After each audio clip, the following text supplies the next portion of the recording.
estén en plena vigencia en acciones, en desarrollos, en estudios, en investigaciones, o por qué no, en la gestión pública, como es el caso de María Eugenia Bielsa en primer lugar, en segundo lugar el caso concreto de quien está a cargo del Plan Estratégico Metropolitano. Entonces, y también de Carmenza Saldías, que es una estudiosa y una desarrolladora de las planificaciones estratégicas. Por eso que voy a presentar en primer lugar a Oriol Estela Barnet, que es español, él, de Barcelona, es licenciado en Economía de la Universidad de Barcelona, diplomado de posgrado en la Universidad Pompeu Fabra, tiene un certificado de posgrado de la Organización y Gestión de Empresas Culturales de la Oberta de Cataluña, es licenciado en Geografía y actualmente se desempeña como coordinador general del Plan Estratégico Metropolitano de Barcelona. Me gustaría, Oriol, que le des un saludo a todos los que hoy están participando en el encuentro, una forma breve a modo de presentación.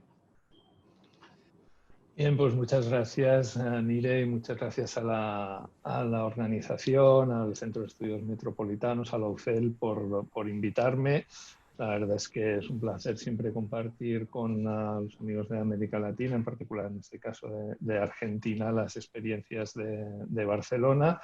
Y bueno, decir además que en este caso, además de representar y compartir con todos ustedes lo que estamos viendo, trabajando, pensando acerca de la planificación estratégica aquí en Barcelona, también quería mandarles un saludo de parte de la Secretaría General del CIDEU, del Centro Iberoamericano de Desarrollo Estratégico Urbano, Laura Pérez, y de su directora ejecutiva, Rosalén María, que también como coorganizadores de este evento pues querían transmitir el saludo, aunque no han podido estar presentes. Yo, como miembro del claustro docente y colaborador habitual desde hace muchos años del CIDEU, pues también quería trasladarles este saludo. Muchas gracias.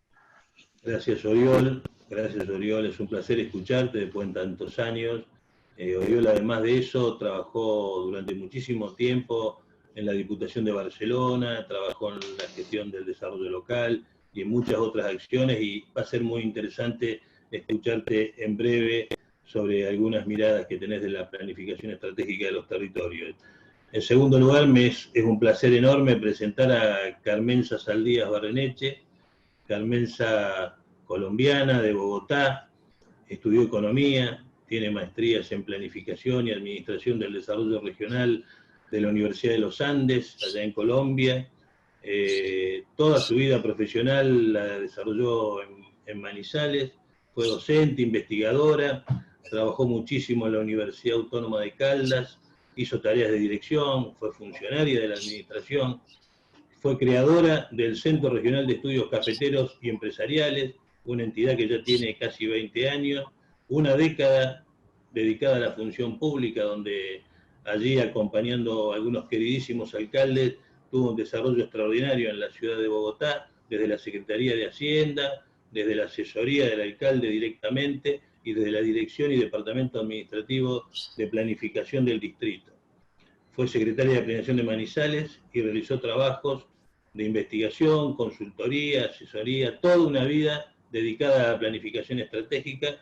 Fue miembro activo, es miembro activo de CIDEU, y además es un gratísimo honor contar contigo, Carmenza. Ya en el año 2005 alguna vez la hemos traído a la ciudad de Rosario para que nos deleitara con sus pensamientos. Hola, Carmenza, un gusto que estés aquí. Unos minutitos para que te presentes ante toda la gente.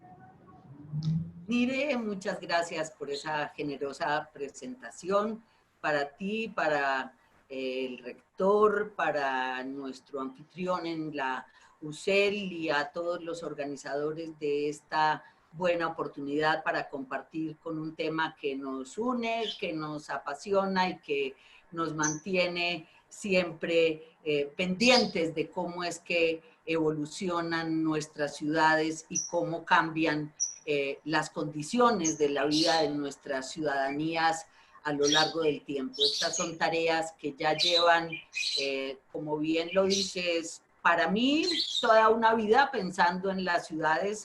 Lo que voy a decir suena un poco odioso, pero es verdad, nunca he trabajado con la nación, yo no he trabajado nunca para el Estado-Nación, siempre me ha sido muy grato poder trabajar desde las ciudades, desde los territorios, la noción de lo regional, la noción de la integración, de la articulación de las redes urbano-regionales, de los territorios urbano-rurales.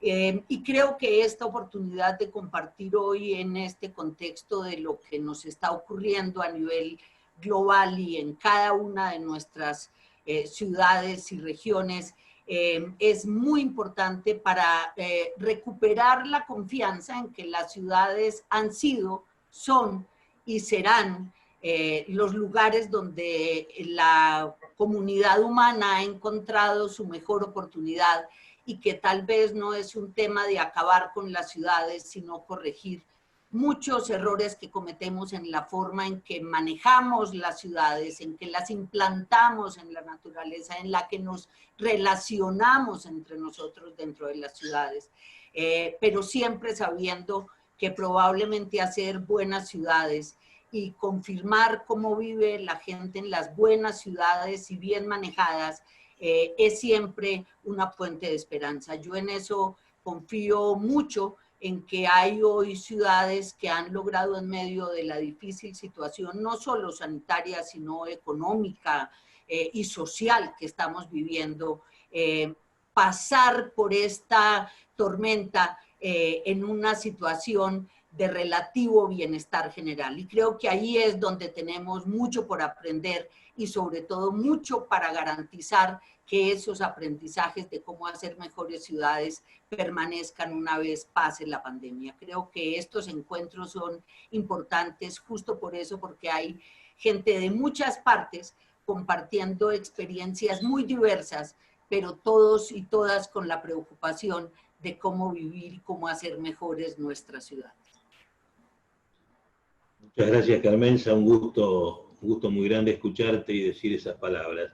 También va a estar con nosotros como expositora la arquitecta María Eugenia Bielsa, rosarina, argentina, arquitecta y especialista en políticas de hábitat y vivienda. Fue directora municipal del Servicio Público de Vivienda de la Ciudad de Rosario, fue vicegobernadora de la provincia de Santa Fe, concejal de la Ciudad de Rosario, diputada provincial y presidenta de la Cámara de Diputados de la provincia.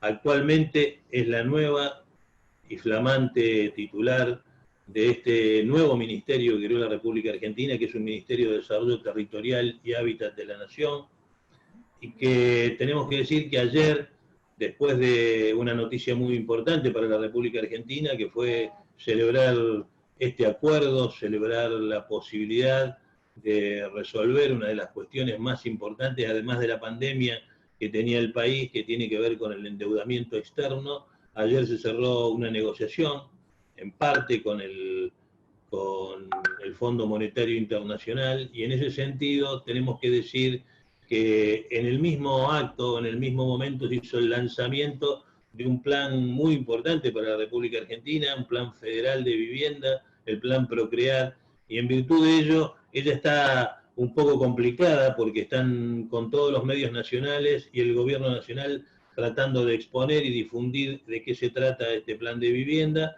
Nos habló hace instantes, ya está integrada a nosotros, va a participar, en lugar de la agenda común de cómo estaba participando, va a participar de la segunda parte del evento, así que deja sus saludos iniciales para todos ustedes. Nos pidió que le transmitiéramos los saludos, a tanto sea Carmenza, al rector como a Oriol, Estela, para decirles que va a tratar de escuchar atentamente sus exposiciones, pero que sí va a participar en un ratito más adelante. Digo porque no está en este momento y para que todo el mundo que la quiere escuchar, y sé que hay intendentes municipales y gente que hoy está en red, que muy interesados de escuchar a María Eugenia también a sumarse en este debate, de la cual ella me adelantó y me dijo que había preparado una exposición el día sábado ya para exponer aquí, pero que va a estar en unos minutos con nosotros.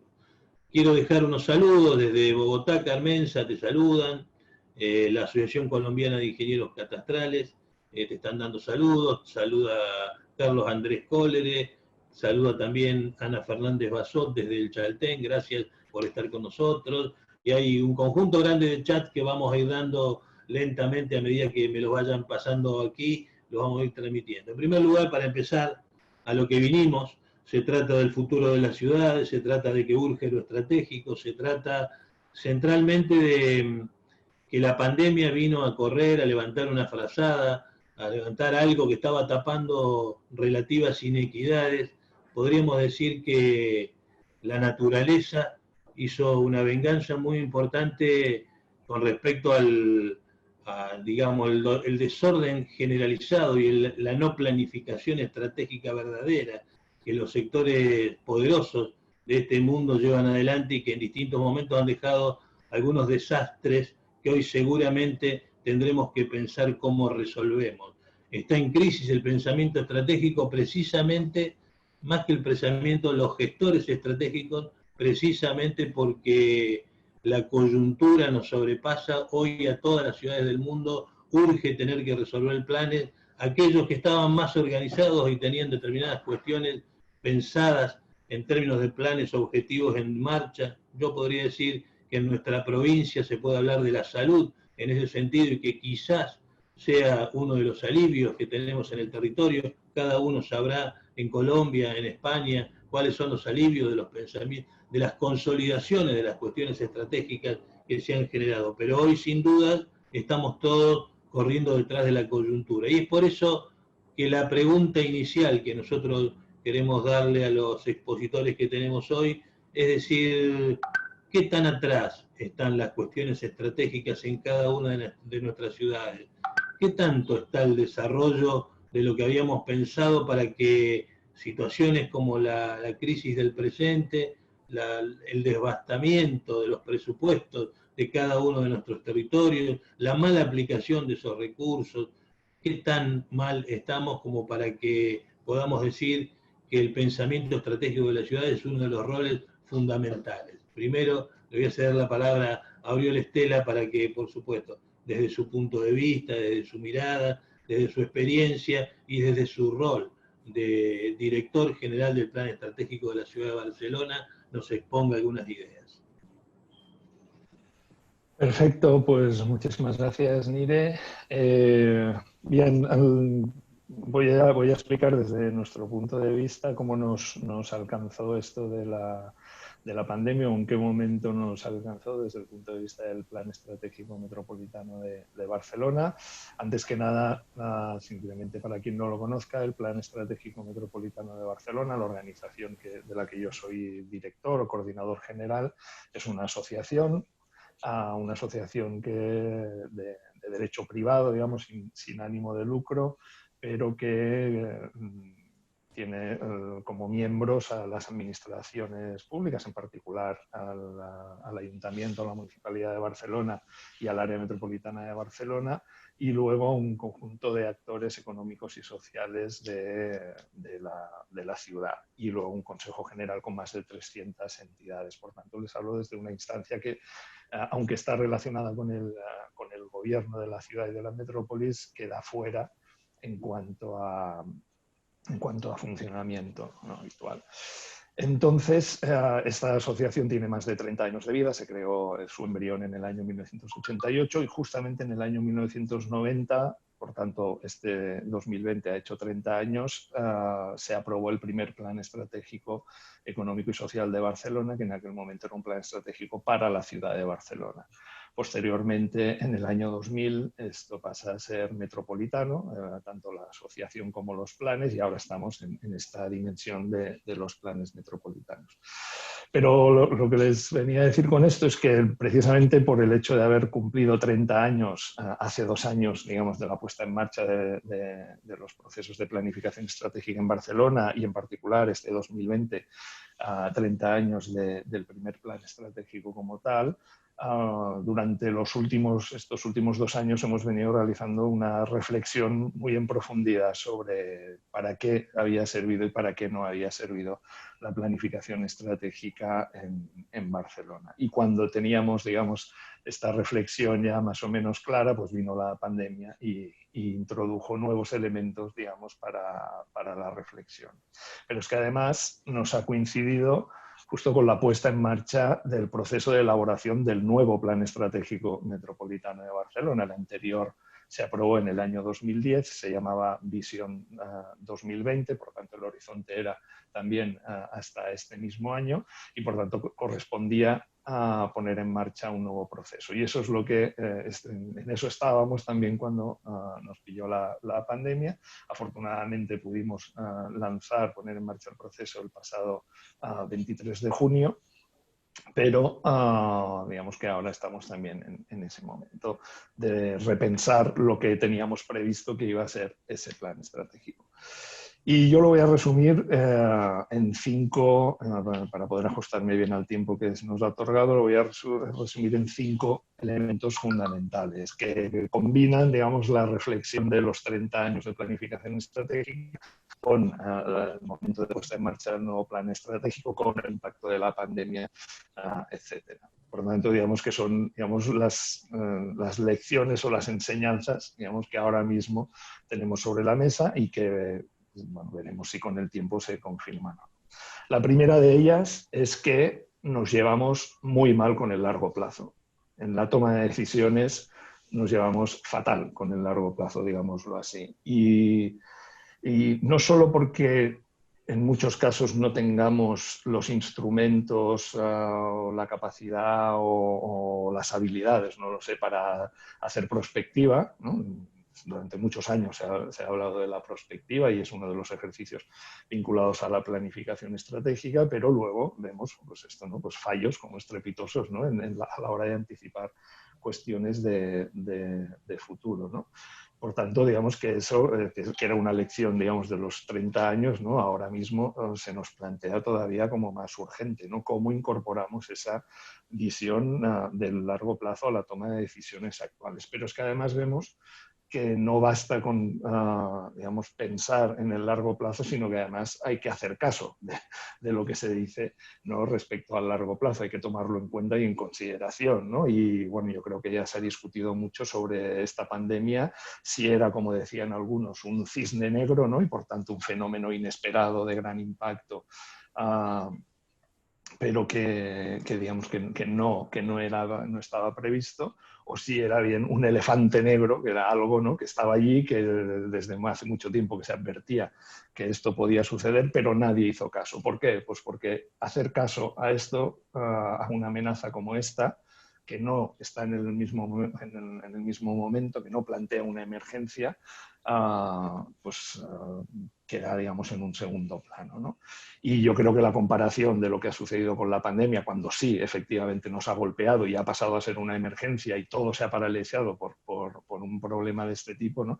Creo que la comparación, que también se ha hecho ampliamente con la cuestión del cambio climático, pues nos tiene que dar muchas lecciones aquí, ¿no? Porque realmente el problema grave que tenemos a largo plazo es la crisis climática, la emergencia climática, y además la tenemos, muchas veces se habla, ¿no? del planeta, y con razón, pero el otro día leía, no sé, una lectura de estas de verano, donde se decía que el planeta no está en peligro, los que estamos en peligro somos la humanidad, ¿no? Con esto del cambio climático, el planeta seguirá de una forma u otra.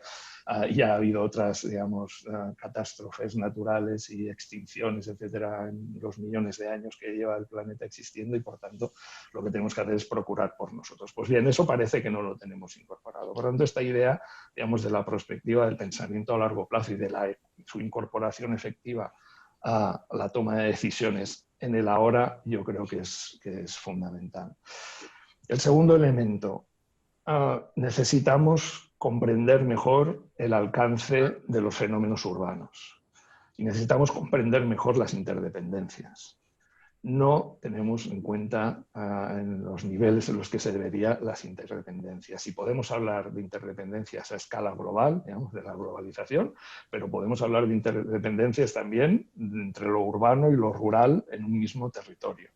lo urbano y lo periurbano, ¿no? Esta pandemia parece ser, ¿no?, que el virus se ha originado, ¿no?, en un espacio, digamos, marginal, ¿no?, de una gran metrópolis, bueno, pues por el empuje, digamos, de los procesos de urbanización y las transformaciones, ¿no?, que ha supuesto en el ámbito rural y, bueno, los cambios en las formas de vida, cambios en los comportamientos de la fauna, etcétera, etcétera, ¿no? Las zoonosis, la emergencia de las zoonosis, etcétera, ¿no? Por tanto, es entender las interdependencias, ¿no?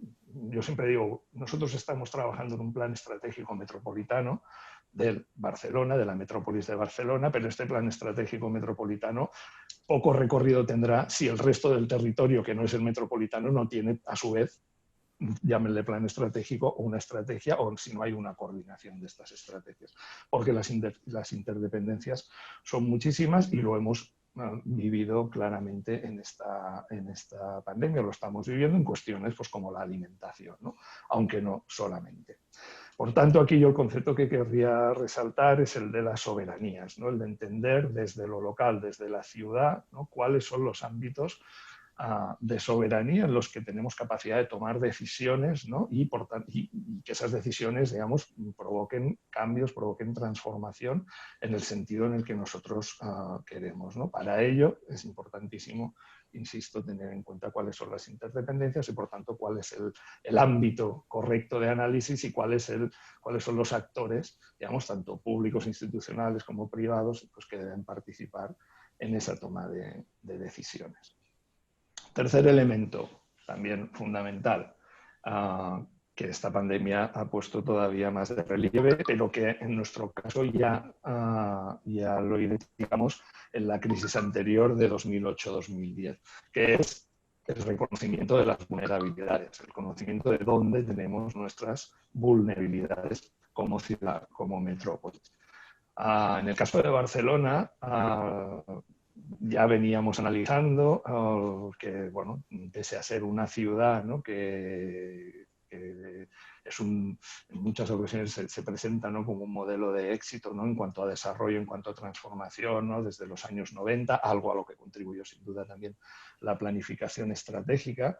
Bueno, pues en los años de la crisis financiera vimos como efectivamente desde los años 80, mediados de los años 80 hasta los años 2000, las desigualdades en términos de índice de Gini, ¿no?, que mide las desigualdades, habían ido disminuyendo progresivamente a lo largo del tiempo, pero bastaron solo 3 años de crisis económica y financiera para retroceder 20 años en ese progreso, ¿no?, en esa reducción de las desigualdades que se había producido.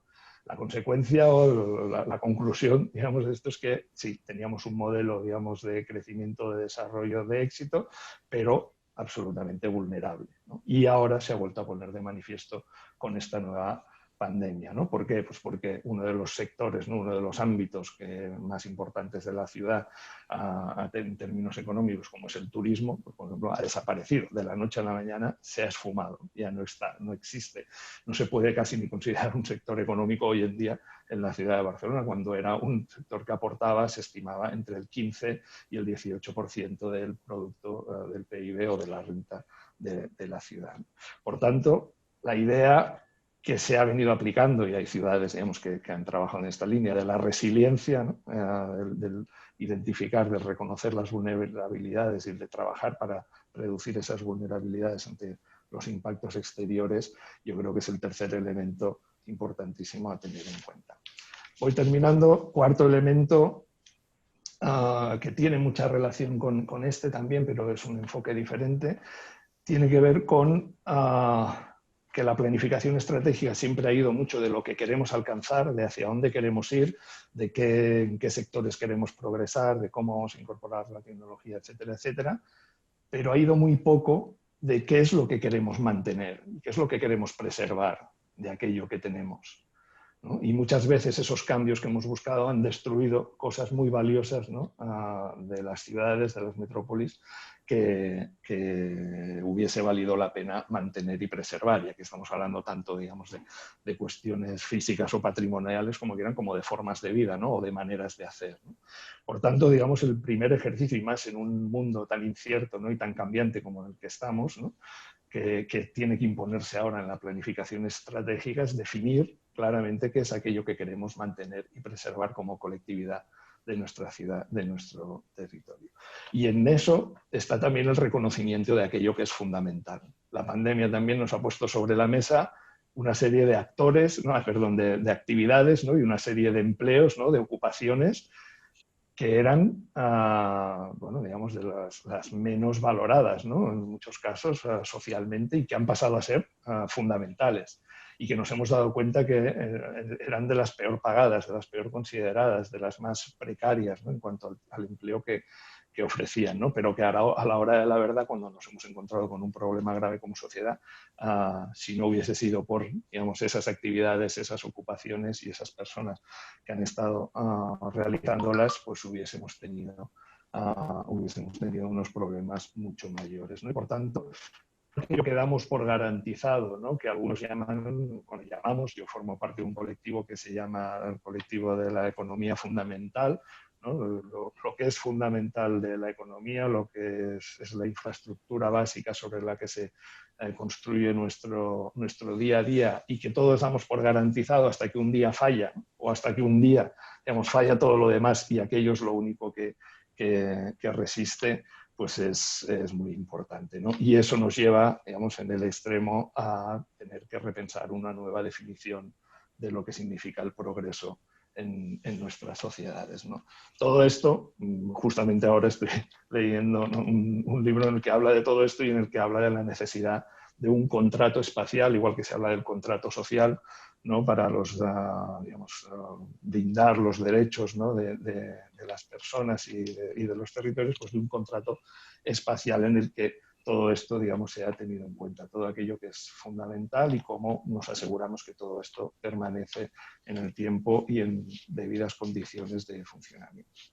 Y el último elemento, está claro también, y era algo que también habíamos visto en los últimos 30 años, lo habíamos puesto sobre la mesa y la pandemia nos ha ratificado, que es que necesitamos una mayor conexión de la ciencia con la toma de decisiones. Y incluimos aquí en la ciencia el manejo de datos, ¿no?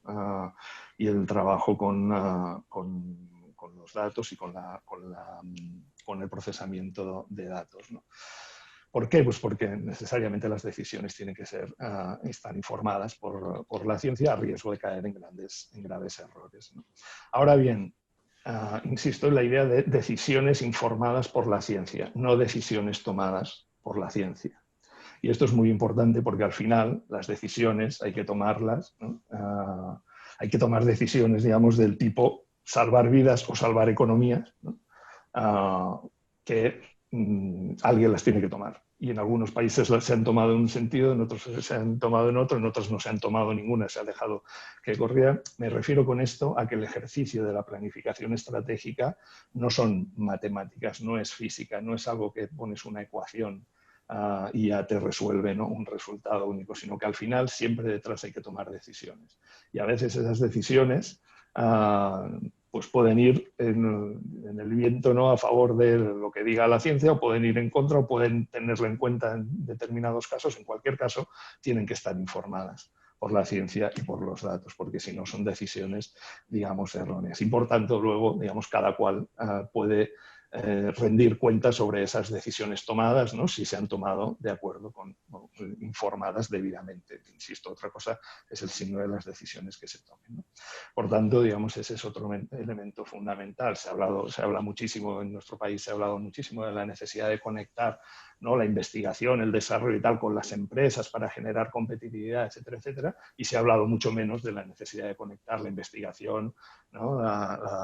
El desarrollo, etcétera, con la toma de decisiones políticas. Pues esa conexión, insisto, tiene que estar, aunque, insisto, la política tiene ahí también un juego, ¿no? Y tiene que tomar esas decisiones. Y de momento lo dejaría aquí. Muchas gracias. Muchas gracias, Oriol. Muchas gracias por tus reflexiones. Hay muchas preguntas que ya están vinculadas a distintas cuestiones, pero vamos a seguir con la exposición de Carmenza sobre el mismo eje, sobre lo que estamos hablando de cómo está viendo ese tiempo que nos hemos quedado atrás con respecto a los planes estratégicos y la acción concreta en cada uno de nuestros territorios, y qué tanto nos descubrió esta frazada crítica de la pandemia que cayó sobre nuestras sociedades y dejó en descubierto muchas de las inequidades que nuestros territorios a nivel global tienen. Después voy a hacer las preguntas que ya están pendientes para que todo el mundo las tenga, y les voy a ir nombrando a alguna de la gente que mandó saludos para los expositores. Carmenza, te dejamos a ti. Gracias, Nire. Pues yo un poco voy a continuar como en el enfoque que pone Oriol sobre la experiencia de lo que conocemos de Barcelona y estamos viendo que ahora vive, porque pues hay que reconocer que justo de allí sale esto de la planeación estratégica y que estas reflexiones se provocan en el mundo justo desde Barcelona. Entonces, sobre esa reflexión de lo que él hoy ve que deberán ajustar, cambiar, transformar tanto en el enfoque como en el propio quehacer en Barcelona, yo me subiría un poquito para hacer una reflexión general, empezando primero sobre algunos elementos de diagnóstico sin los cuales es difícil entender por qué estamos donde estamos, y en una segunda parte para tratar de poner algunos elementos que creo que serán necesarios para poder gestionar las ciudades hacia adelante. Y lo que diría en primer lugar un poco como a manera de gran diagnóstico y demás es que tenemos que hacernos la pregunta de por qué ocurrió esto y por qué se dice que nos cogió de sorpresa. Porque resulta que esto es un tema que está anunciado con muy buena literatura e investigación. La probabilidad de ocurrencia de cosas como estas. No les voy a decir que desde la Segunda Guerra Mundial, que ya habían pasado catástrofes de grandes dimensiones, pero sí desde que empiezan los debates de los antecedentes, digamos, del cambio climático con los límites del crecimiento, y estamos hablando de 1971-72. O sea, y les pongo esto porque yo, digamos, he tratado de entender yo por qué me metí a tratar estos temas, por dónde me llegó a mí, por qué decidí estudiar economía, por qué la economía me gustaba con territorio, por qué no podía entender la economía sin la región, sin la naturaleza, sin las relaciones sociales. Y finalmente recordé haber leído en ese momento, en 1971, un libro que se llamaba Los límites del crecimiento. Y ahí son los primeros grandes análisis que dicen, oigan, pilas que tenemos un enfoque de desarrollo cortoplacista, inmediatista, que desprecia los riesgos, que minimiza las amenazas, que desconoce un concepto integral de seguridad. Y sobre eso estamos cabalgando y sobre eso estamos montando una competencia por quién crece más rápido, quién consume más rápido, quién va más rápido, y hasta que nos ganó la velocidad. Pero yo les aseguro, ese informe se ha reeditado 4 veces en los últimos 50 años para volverlo a poner a tono. De hecho, está incorporado en los acuerdos de todo el tema ambiental desde hace 50 años. Desde las primeras reuniones de cambio climático, desde las primeras reuniones cuando ni siquiera se llamaba cambio climático. Ahora, entonces, ¿por qué no se le puso atención a las advertencias de que una situación de estas características podía ocurrir? Perdónenme que sea tan radical, porque a los hombres no les importa si la sociedad patriarcal está montada sobre la guerra, si nunca le ha importado si se mueren 50 millones u 80, o si los niñitos se mueren de hambre, o cuándo le ha importado al patriarcado eso.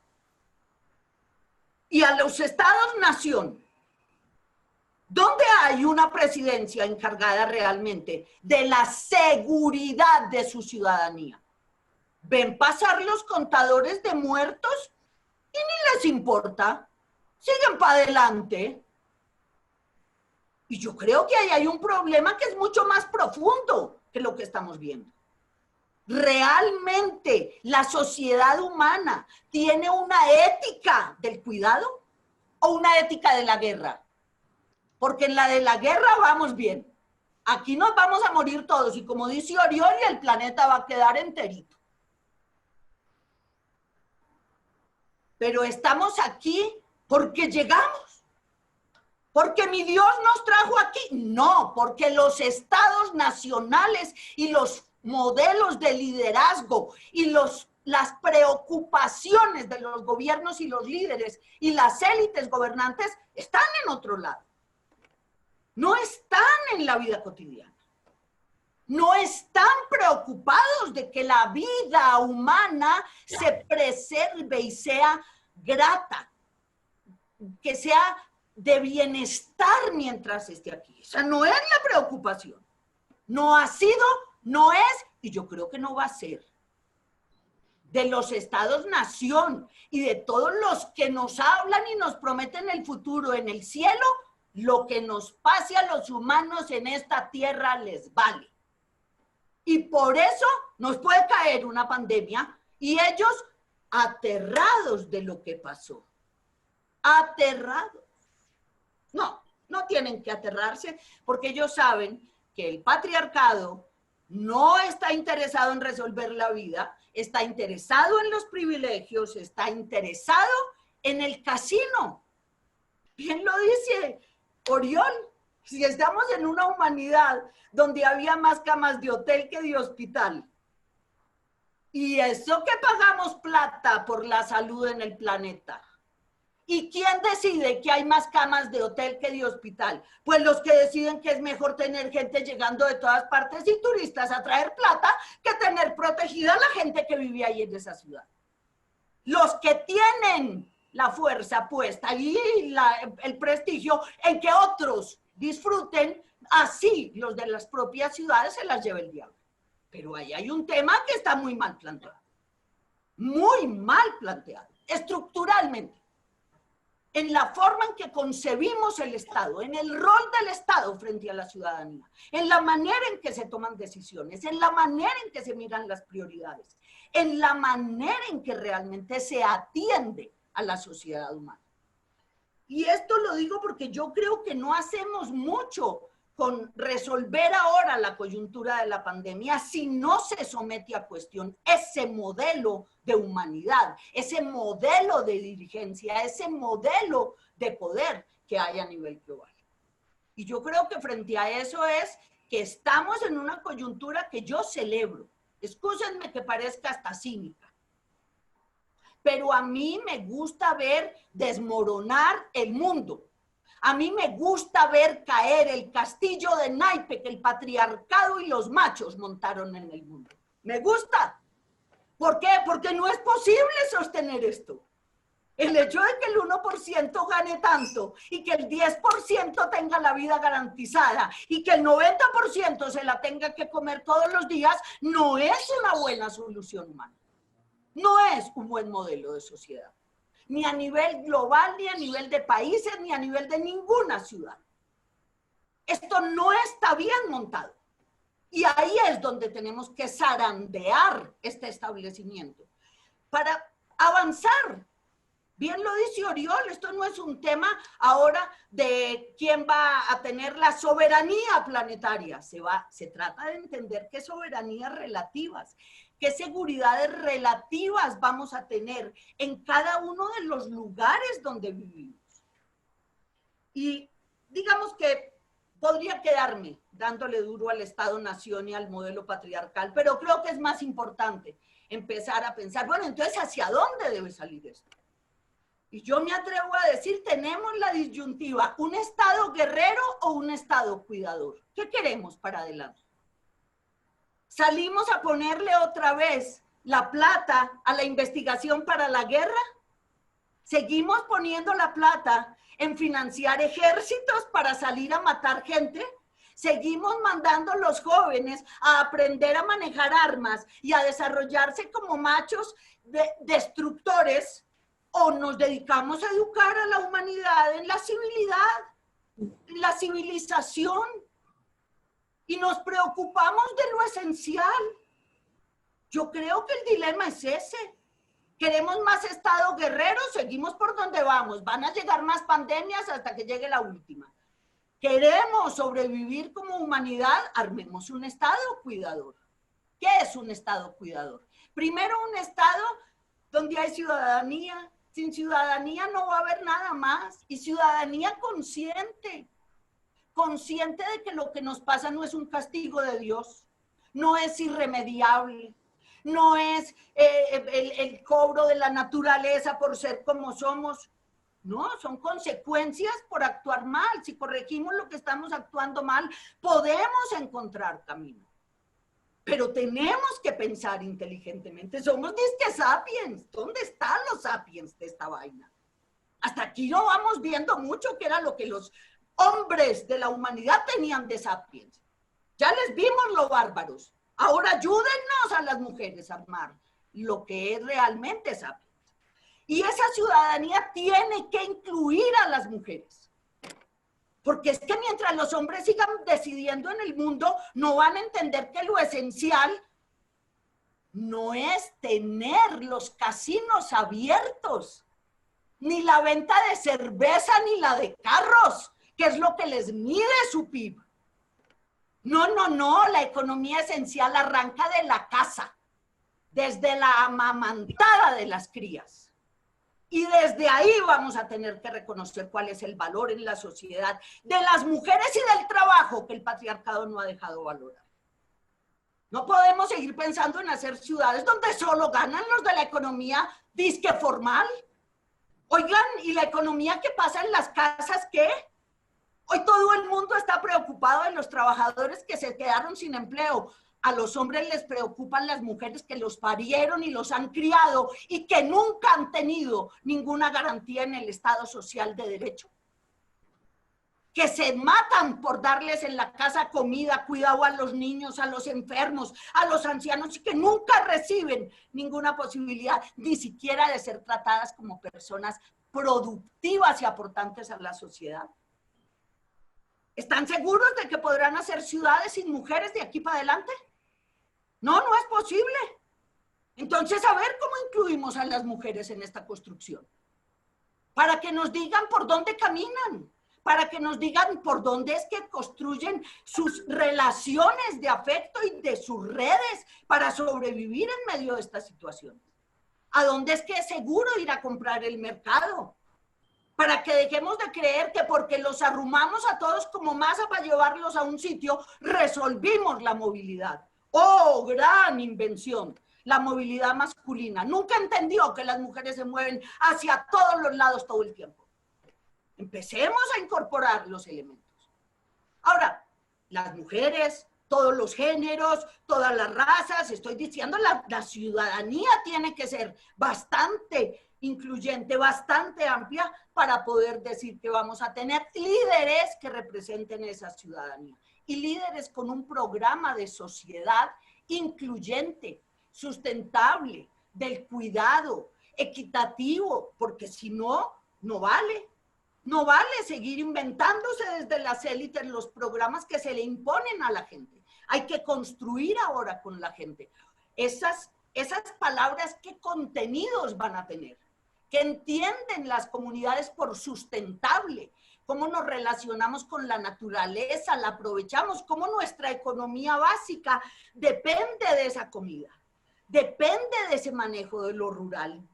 ¿Cómo es que vamos a articular eso? ¿Cómo es que vamos a articular también todo eso que se ha pagado tan mal? Toda la economía de servicios de la salud, de lo esencial, como decía Oriol, lo más mal pago. Si los gerentes de bancos ganan mucha plata, mientras tanto la gente que trabaja en la economía del cuidado, la gran protección, gana centavos. ¿Y eso qué es? Pues la distorsión del patriarcado.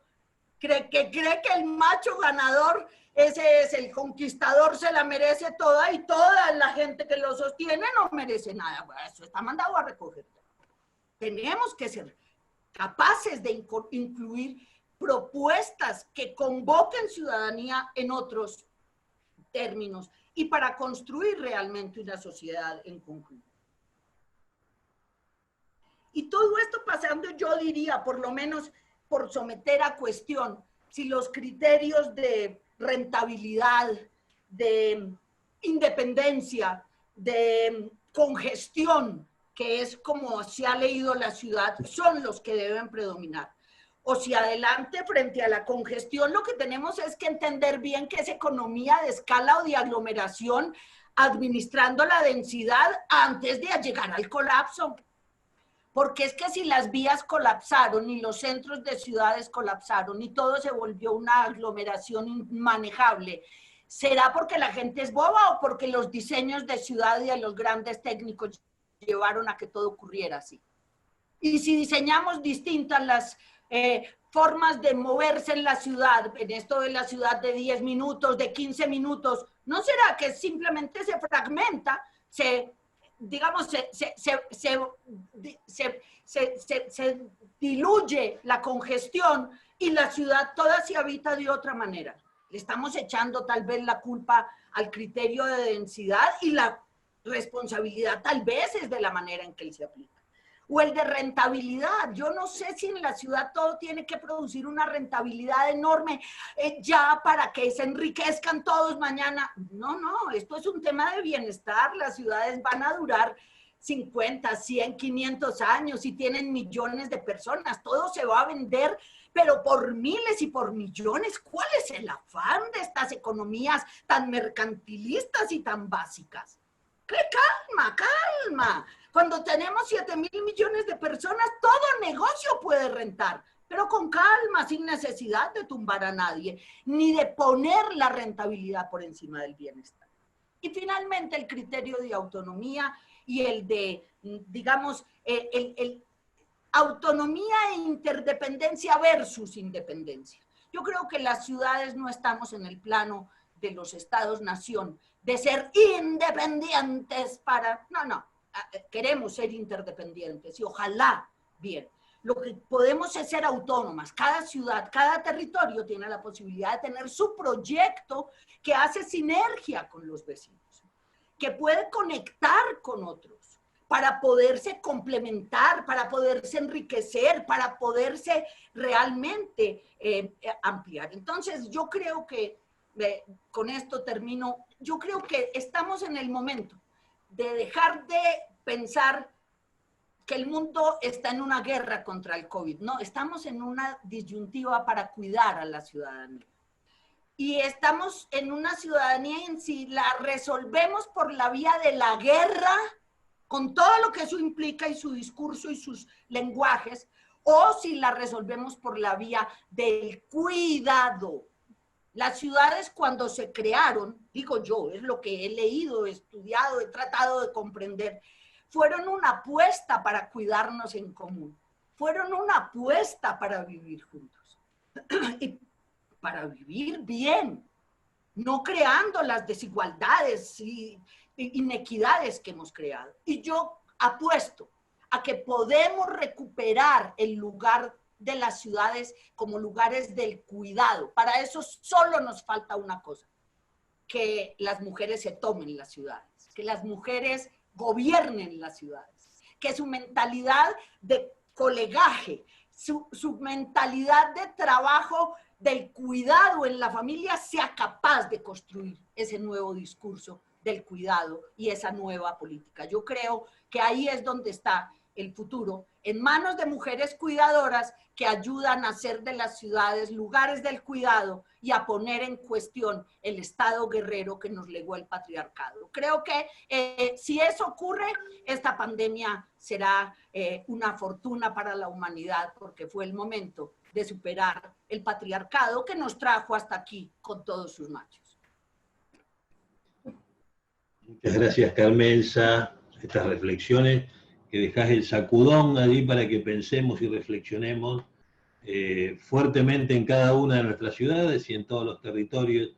Y aquí dejaron muchísimas preguntas distintos compañeros, una de ellas vinculada a si se puede pensar lo estratégico sin entender claramente lo que sucede con el cambio climático, que bien lo dijo Oriol. Oriol dijo que debía ser una de las cuestiones esenciales para pensar en mediano y largo plazo, pero la pregunta es si se puede no pensar con urgencia y aprovechar el momento que ha generado este desastre de la expansión de la pandemia, que no tiene, que claramente está, más allá de que se deberá investigar seriamente cuál es su origen, se sabe perfectamente que está vinculada al extractivismo, a lo que hace el hombre, desarrollando y presionando sobre algunas cuestiones para sus alimentos y determinadas cuestiones. En ese sentido, las preguntas que nos llegan desde distintos lugares, aquí estoy con un equipo de gente que me acerca a algunos de los interrogantes que todos plantean, para los dos expositores, hasta tanto se sume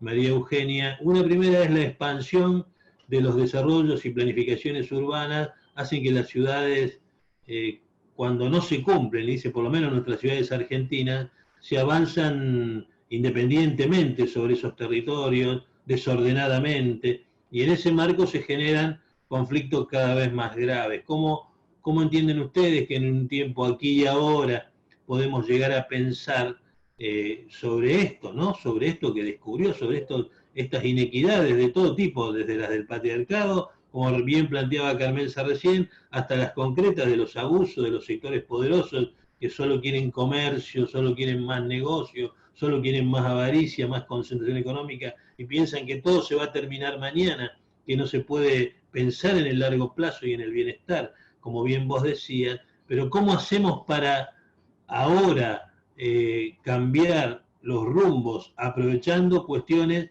que seguramente, como todo conflicto, genera una nueva oportunidad, genera una nueva iniciativa y que seguramente pensando al mismo tiempo, en forma concurrente, las jurisdicciones nacionales, provinciales, municipales, pero también pensando en términos de aquí y ahora, se puede pensar lo estratégico en la coyuntura.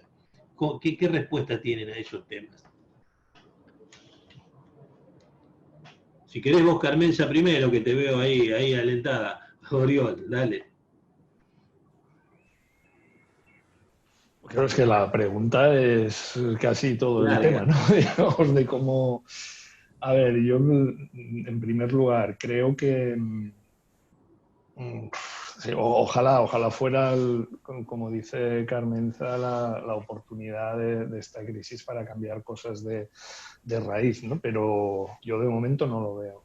Yo de momento, incluso esta idea de ver las crisis como oportunidades, yo, bueno, pues en mis 50 años de vida, todas las crisis que he vivido ha sido únicamente oportunidad para algunos y no para el conjunto, ¿no? Entonces, aquí hay cosas que hay que cambiar que son muy profundas, pero son cosas que hay que cambiar que tienen su raíz en procesos iniciados hace 200, 300 años y que no van a cambiar de hoy para mañana. Entonces, claro, ¿cómo planteamos ¿no? la cuestión del cambio climático en un momento en el que, digamos, la economía sobre la que estábamos funcionando era en gran parte, y la sociedad en la que estábamos funcionando era en gran parte causante del cambio climático, ¿no? de la emergencia climática y del impacto que eso puede tener sobre nuestras propias vidas y sobre el conjunto del planeta.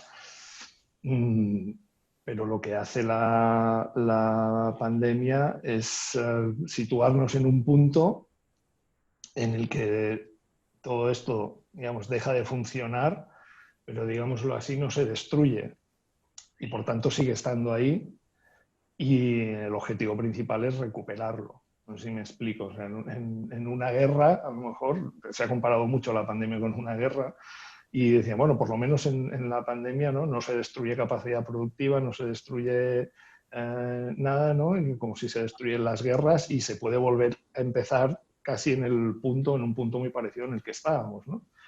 Bien, pues eso sí, de lo que se trata era de cambiar las cosas, pues eso no juega a favor de cambiar las cosas, ¿no? Juega a favor de recuperar aquello que teníamos, ¿no?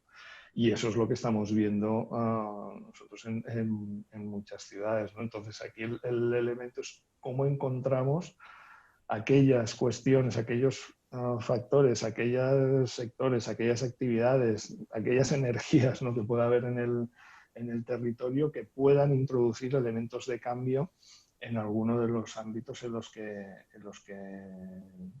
se ha visto golpeada la crisis, ¿no? Por ejemplo, esto que decía, ¿no? El tema de la alimentación, ¿no? Yo creo que sí que es un buen momento ahora para plantearnos cuestiones como de dónde vienen los alimentos que consumimos, ¿no? Cuán vulnerables somos con respecto a la alimentación, qué impacto tiene esto sobre el planeta, pero claro, mientras tanto, ¿no? Podemos estar haciendo esta reflexión, pero en una ciudad como Barcelona se ha multiplicado la gente que pasa hambre y que está en los bancos de alimentos, ¿no? Pues pidiendo alimentos todos los días, ¿no? ¿Y quién tiene capacidad de abastecer estos bancos de alimentos? Pues las empresas multinacionales, ¿no? Con sus productos manufacturados, etcétera, que son los que están...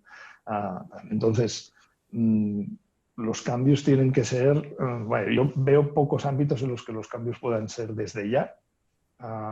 Otra cosa es que seamos capaces de conducir los procesos de reflexión necesarios para que esos cambios se produzcan y, sobre todo, allí donde hay posibilidad de introducir elementos de cambio, hacerlo, pero eso hace falta mucho coraje político. Pongo el ejemplo en Barcelona mismo, bueno, en muchas ciudades, ¿no? Que nos estamos encontrando, lo ha comentado también Carmen Zar antes, ¿no? En Barcelona, que tiene 10 distritos, está dividida en 10 distritos la ciudad de Barcelona. El distrito número 1, que es el distrito de la ciudad histórica, del casco histórico, del casco antiguo, tenía, ¿no? Justo antes de la pandemia, más camas dedicadas a turistas, ¿no? Solo en hoteles, sino en apartamentos turísticos, en viviendas transformadas en apartamentos, en alojamientos turísticos, etcétera, que camas, digamos, dedicadas a residentes. Por tanto, digamos que era un barrio absolutamente centrado en el turismo.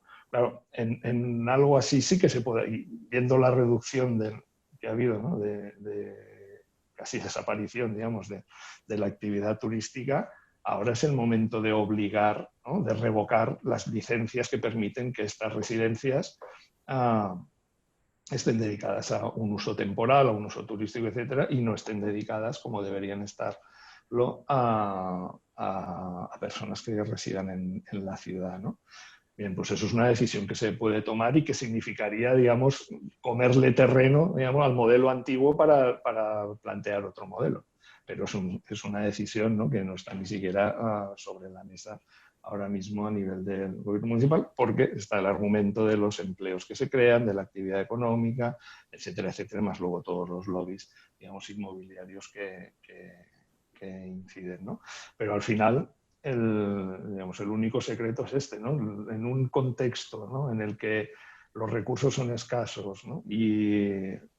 y digamos, los ámbitos a los que se puede ayudar o prestar apoyo son muchos, pues está en priorizar bien dónde focalizamos ese dinero, esas ayudas, ¿no? Se habla de los rescates, y bueno, rescatemos aquello que merezca la pena ser rescatado, ¿no? Y por tanto rescatemos, si tenemos que rescatar empresas o sectores de actividad, que sean aquellos que avanzan en un modelo diferente al que ya teníamos, ¿no? Pero insisto, eso a la hora de llevarlo a la práctica, en el corto plazo, con la emergencia, por eso decía al principio esta dificultad, ¿no? de incorporar lo del pensamiento a largo plazo, pues es muy difícil, ¿no?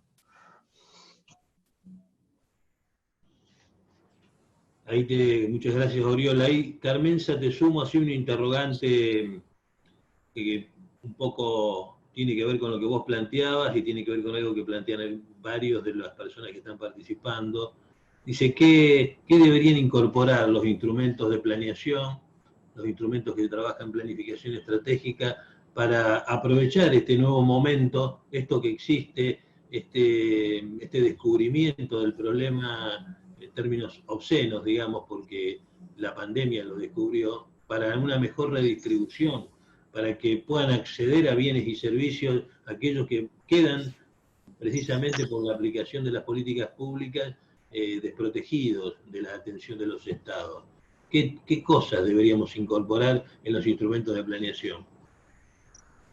Bueno, primero diría que en el punto en que estamos, yo creo que lo difícil es imaginar que no vamos a cambiar.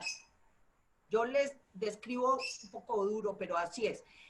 no estamos en una crisis económica, sino en una crisis sanitaria, una crisis económica y una crisis económica que tiene una crisis de oferta, una crisis de demanda y va para una crisis financiera. En este momento ya hay un reporte de que cerca del 40% del comercio mundial se cayó.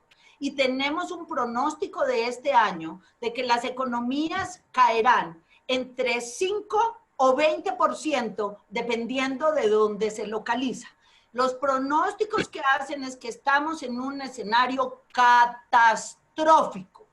Y a eso se le suma que no se sabe cuánto más va a durar ni cuál es la dimensión real de los impactos que están ocurriendo. Porque es verdad lo que dice Oriol, que esto no es como la guerra que destruyó físicamente la infraestructura, pero lo lamento, vamos a tener más de 100 millones de desempleados en el mundo, vamos a tener miles, millones de empresas cerradas y de actividad económica cancelada. O sea, eso es lo que no vemos. Y por eso es que yo me resisto a oír que los hombres y el patriarcado que no tiene pelos en la lengua para declarar guerras, para matar gente, diga que no puede cambiar un modelo para organizarle la vida a la humanidad. Esa es la primera evidencia que tenemos de que estamos mal manejados. En una situación de esta, los dirigentes esperando que en 15 días, en 20 días, todo vuelva a lo normal. Pero ¿dónde están sus capacidades de entender la gravedad de lo que está ocurriendo? No, yo sí creo que esto tiene que cambiar. Es posible que quienes están cómodos en su zona de confort no necesiten cambiar, pero el 90% de la humanidad la está pasando mal y la puede pasar peor. Y frente a esos, esto tiene que tener algún cambio. ¿Por dónde me atrevo a decir que tiene que ocurrir esto? Por donde está ocurriendo. Lo primero es la academia que tiene para decir. El pensamiento, los productores de pensamiento, ¿qué dicen? Van a hablar del lado del establecimiento, preocupados porque se acabe la rentabilidad de la venta de carros. A mí no me preocupa. A mí no me preocupa que se acabe la economía de casino, lo lamento. Así como nunca le ha preocupado al casino que la gente se acueste sin comer. Porque a mí lo que me preocupa hoy es que aumentó la gente que se acuesta sin comer. En Colombia encontraron en una encuesta en Bogotá que cerca de un 40% de la gente ha suspendido el comer 3 veces al día porque no puede. Solo puede comer 1 o 2 veces al día. Y los dirigentes públicos y los gobiernos dicen que no pueden hacer nada para evitar que esto ocurra. Y sí pueden declarar una guerra que acaba la humanidad. Cuántico. Ahí hay una cosa que no vamos a poder entender. Los pensadores, explíquenla, discútanla, involucren el mundo. Hay canales suficientes para ayudar a cambiar. Lo segundo que necesitamos, que esos pensadores produzcan nuevas narrativas, que expliquen por qué estamos donde estamos, que expliquen qué es lo que realmente falla y que nos ayuden a construir nuevas narrativas para plantearle a la sociedad. Claro que sí. Porque es que yo no creo que sea posible decir que el mundo no va a cambiar. Es que ya cambió. Es que llevamos 6 meses largos de este año, ¿qué digo? 8 meses del año 2020, donde el tipo de actividad, la intensidad de la actividad, el tipo de relaciones cambió radicalmente en la humanidad. Amanecimos de un día para otro en otro mundo. Eso ya pasó, Oriol. Lo que tenemos que decir es cómo se gestiona esto para adelante. ¿Dónde está la academia con sus narrativas? ¿Para qué? Para que la academia con sus narrativas haga 2 cosas. ¿Cómo le llega a la humanidad en general? ¿Cómo le llegamos a la ciudadanía, a los jóvenes, a los niños, a las niñas, en las escuelas? ¿Cómo se va a poner esto en perspectiva? Ya, los jóvenes y las niñas y niños de hoy se tienen que educar entendiendo dónde estábamos, por qué llegamos aquí, para dónde vamos. Y por el otro lado, a producir pensamiento duro para alimentar la toma de decisiones, para cuestionar el poder. Claro, tenemos. ¿Con qué? América Latina, Iberoamérica tiene academia, ¿o no hay? ¿O no hay pensadores maravillosos en todas nuestras ciudades? Juntemos a esa gente a que produzca esos nuevos relatos, a que produzca esas nuevas interpretaciones y a que proponga. Tenemos canales. Hoy tenemos cómo llegarle a los niños y a las niñas a través de estas redes como no podíamos antes. Entonces yo sí creo que hay esa posibilidad y todo vuelve a ese punto, la educación. Desde la educación, desde la academia, ahora ya. Porque hay cosas que tenemos que ayudar a entender ya, porque ya cambió el mundo. El mundo no puede salir a seguir contaminando ríos, a seguir matando mujeres, a seguir violando a las niñas, a seguir mutilándole los genitales a mujeres, a seguir condenando gente a trabajar 40 años para no tener una pensión. No más, eso ya estuvo bien, ya pasó, ya nos demostró a dónde llegamos. Así que no, el mundo ya está cambiando. Y eso es lo que tenemos que entender. Y necesitamos muchas de estas dinámicas, muchísimas, de pensadores duros que se atrevan a imaginar nuevas utopías.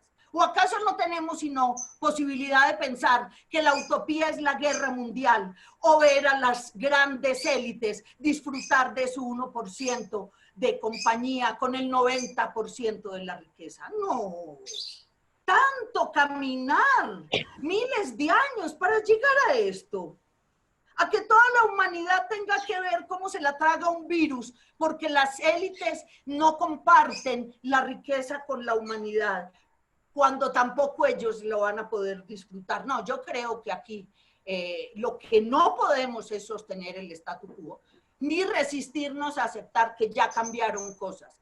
Y ahora, pues bueno, aquí hay decenas de académicos y de interesados en estos temas que ayudarán a construir esos nuevos relatos y a mover la sociedad hacia adelante. Yo creo que a través de cambiar en el aparato educativo contenidos ya y de cambiar métodos y de hablar desde la academia distinto a la sociedad y al poder, creo que tenemos parte de la responsabilidad en este momento de la humanidad. Bien ahí. Me dejaste con algunos interrogantes muy importantes, sobre todo con aquellos que tienen que ver si la educación y estas modalidades permiten para que podamos llegar rápidamente y cambiar algunas cuestiones. Ahí me estuve analizando algunas de las cosas que planteaba Oriol y algunas de las preguntas que quedaban pendientes y tenían que ver con algunas cuestiones estrictamente productivas en el ahora, y que están vinculadas al puerto, a la situación del puerto de Barcelona que ustedes tienen, el desarrollo, y qué está pasando con ese tipo de actividades económico-productivas en el marco de ciudades tan importantes como Barcelona. Nosotros tenemos uno de los puertos sojeros, una de la región sojera más importante del mundo, y estamos sintiendo un golpe bastante impactante, y sobre todo porque vemos que se agudizan estas herramientas de extractivismo en los territorios. ¿Qué está pasando en Barcelona con eso? ¿Qué tipo de cambios existen? Y es un poco una de las preguntas directas que estaba haciendo, si no me equivoco, la señora Pascal, la había hecho. Bueno, pues... Cortito, ¿eh? Sí, no, cortito, cortísimo. O sea, yo veo, por ejemplo, en instituciones, ¿no? Y en infraestructuras tan importantes como el puerto, pues no veo ningún cambio, la verdad. Más allá de la reducción, digamos, de la actividad económica y que ha habido durante este tiempo, los planes siguen siendo los mismos, ¿no? De la recuperación, el tipo de actividad que se lleva a cabo sigue siendo, quiere ser el mismo. Evidentemente, en el puerto de Barcelona una apuesta muy importante por el tema de los cruceros vinculado al turismo, y eso ha caído, pero no he leído ni he visto ni en los planes del puerto he visto que se contemple que eso vaya a dejar de ser una apuesta estratégica de cara al futuro. Entonces, bueno, yo estoy totalmente de acuerdo con lo que dice Carmenza, en el sentido en que bueno, aquí lo hemos dicho también más de una vez, ¿no? Leemos, ¿no? ¿Cómo será el mundo después del COVID? ¿Cómo será el trabajo? ¿Cómo serán las ciudades? ¿Cómo será la movilidad? ¿Cómo será? ¿Cómo será? ¿Cómo será? ¿No? ¿Cómo queremos que sea? O sea, estamos en la oportunidad de decir cómo queremos que sea, pero todo ese conocimiento, todas esas propuestas, todas esas ideas que en muchos casos se han puesto sobre la mesa, yo las veo progresar un poco o muy lentamente, y eso no significa que no esté de acuerdo con ellas y que debamos de intentarlo, pero tenemos que buscar mecanismos que sean diferentes a los habituales y formas de tratarlos que sean diferentes a los que hemos utilizado siempre, porque se ha visto que eso no tiene sentido, ¿no? No sé si es el planteamiento, ¿no? Bueno, saber vender muy bien determinadas ideas, ¿no? Como este concepto de la ciudad de los 15 minutos, ¿no? Que parece que ha triunfado, ha tenido éxito a nivel internacional y que ha llevado pues, a que la alcaldesa de París repitiera en su mandato y que sea ahora un foco, ¿no? O el tema de la economía circular y de la economía de la rosquilla, ¿no? Que se está aplicando en Ámsterdam. En diferentes lugares se está avanzando en diferentes aspectos concretos, pero no veo yo la enmienda a la totalidad que pueda realmente cambiar las cosas y transformarlas desde la raíz, y más si cogemos el mundo, digamos, en todo su alcance, ¿no? Hablamos de educación. Uno de los problemas fundamentales que ha habido en términos de educación ha sido precisamente que la pandemia ha impedido el acceso a la educación a muchos niños, ¿no? y niñas, y nosotros mismos en una ciudad como Barcelona todavía tenemos la incógnita de qué va a suceder a partir del mes de septiembre en las escuelas y de cómo van a seguir aprendiendo a nuestros hijos y hijas. Entonces, bueno, yo creo que precisamente la importancia de los ejercicios de planificación estratégica ahora mismo en las diferentes ciudades es posicionarse en el lugar concreto, en los retos concretos que se plantean para cada una de los diferentes ámbitos, ¿no? De las políticas o de los ámbitos de la vida, digamos, que nos afectan, y ver qué es lo que se puede realmente hacer en la práctica para cambiar. Desde luego, además, si se cuenta con la voluntad política, con el apoyo político para hacerlo, porque si no, digamos que vamos a estar en la misma situación de siempre, ¿no? Quizá pues, ahí yo tengo un poco de visión, digamos, más pesimista en el sentido, pues porque bueno, ya lo vivimos en la crisis anterior, que también parecía que el sistema financiero iba a cambiar absolutamente y se iba a democratizar todo, ¿no? El tema de las finanzas, y no cambió absolutamente nada, al contrario, ¿no? Fue a peor. Entonces, sí que ha habido cambios. Yo los cambios que veo son que todavía las élites están más fortalecidas y quienes estaban mal todavía están peor y con menos oportunidades de futuro, que debemos trabajar para cambiar eso sin duda alguna, y bueno, y ese es el ejercicio que tenemos que hacer desde la planificación estratégica. Pero insisto, los grandes operadores, los que ya estaban funcionando antes, como en este caso no pueda ser el puerto u otros, no veo para nada que hayan cambiado sus planes, sus expectativas y sus estrategias. Modo así de ir dando un cierre, hago una pregunta para que metamos un tema que también en los chats estamos recogiendo. Uno de ellos tiene que ver con el desplazamiento de ciudadanos y la creciente inquilinización con respecto a los arrendamientos, en el caso concreto de Bogotá y de España, los arrendamientos de ciudadanos que, lejos de tener acceso a una vivienda, lo que están teniendo es cada vez más un proceso de expulsión hacia las periferias de ciudades y ese tipo de cuestiones. En el marco de los planes que se vienen desarrollando, claramente están quedando muy atrasados porque no hay un acceso a un hábitat más digno, sino todo lo contrario. Acá se habla de que en el marco de una crisis y una caída económica, la forma de recomponer rápidamente el proceso productivo es lo que tiene que ver con la vivienda y todo eso. Y precisamente aprovecho que se acaba de sumar con nosotros la ministra de Vivienda y Desarrollo Territorial, María Eugenia Bielsa. Hola María Eugenia, un gusto que estés aquí. Estoy precisamente haciendo una pregunta vinculada hacia ese tema, si es posible que se puedan recuperar rápidamente la economía de los territorios, apuntando a este proceso de un ingreso al hábitat cada vez más rápido. Si te dejo una presentación breve, María Eugenia, primero. Hola, buenas tardes. Bueno, para algunos buenas tardes, para todos creo que buenas tardes y buenas noches. Perdónenme la llegada tarde, pero justamente estamos en este tema de la vivienda y esto no estaba preparado. No es que entré cuando Mire estaba hablando de vivienda, pero sí que es una oportunidad para que tengamos una charla sobre, o podamos compartir la charla un ratito sobre este tema. Yo creo que sí que es una oportunidad importante, y también me parece que es una decisión política importante, ¿no? Nosotros estamos convencidos que la vivienda y que la construcción, que la industria de la construcción es una de las industrias más multiplicadoras que pueden existir.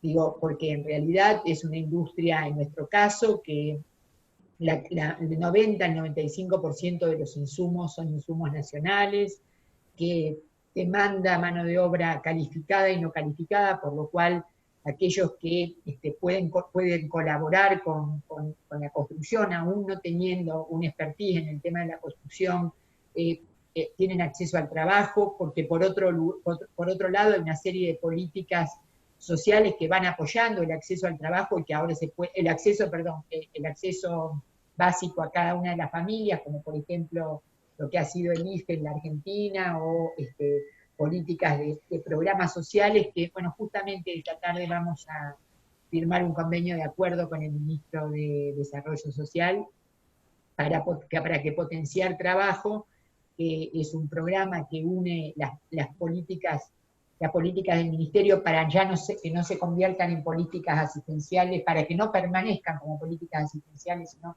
que se potencien como políticas laborales, y fundamentalmente en un sector que está vinculado al trabajo, digo, el Ministerio de Desarrollo Social pagaría la mitad del salario de un trabajador, y la empresa, la pyme, la cooperativa, la otra mitad. Y es una práctica que, digamos, de alguna manera, en el área nuestra, convoca nuevamente al trabajo en la industria de la construcción. Y por el otro lado, porque además transmite rápidamente, tiene una capacidad de recircular rápidamente en las regiones, en las provincias y en los municipios. Nosotros creemos que es una política potente, y claramente yo me demoré en el ingreso porque ayer, que fue la oportunidad en que tenemos la noticia de la renegociación de la deuda, que todavía no está firmada, pero que está acordada en gran parte, y además tiene un amplio consenso social y político y económico, nos permite pensar que el Estado tiene un rol preponderante en el tema de la obra pública y de la obra privada, apuntalando obra pública y obra privada.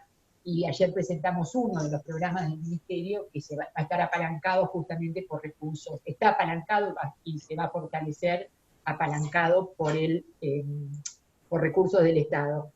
Y yo a esto le pongo mucho valor, ¿no? Me parece que es una enorme decisión optar por la vivienda pública, por la vivienda alentada desde el Estado, por la vivienda de calidades equivalentes en cada una de las regiones, y con un sistema federal, digamos, muy, muy articulado con la tarea que hicimos y que vamos a hacer. Hicimos cuando este programa se presentó ayer, lo llevamos adelante entre 2012 y 2015, y que vamos a profundizar ahora con algunas nuevas líneas en este periodo que nos toca.